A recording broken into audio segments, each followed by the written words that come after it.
मला मोहित कंबोज काय म्हणले मला माहित नाही। या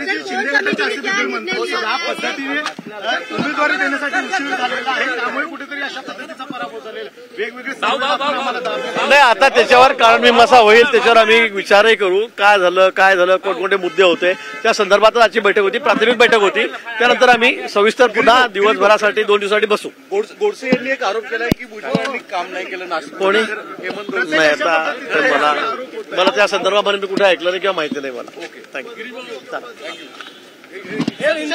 तर आपण बघतोय गिरीश महाजन यांची देखील प्रतिक्रिया समोर आलेली आहे। तर या क्षणाची सर्वात मोठी बातमी आपण बघतोय, देवेंद्र फडणवीस यांनी जी भूमिका घेतलेली आहे, मला सरकारमधल्या जबाबदारीतून मुक्त करावं, मी राजीनामा देतो असं यावेळेस देवेंद्र फडणवीस यांनी माध्यमांसोबत संवाद साधत असताना म्हटलंय। त्यावरून आता संपूर्ण राजकारणामध्ये एकच खळबळ उडालेली आहे। अनेक महत्त्वाच्या प्रतिक्रिया विरोधकांकडून आणि सत्ताधाऱ्यांकडून देखील समोर येताना दिसतंय।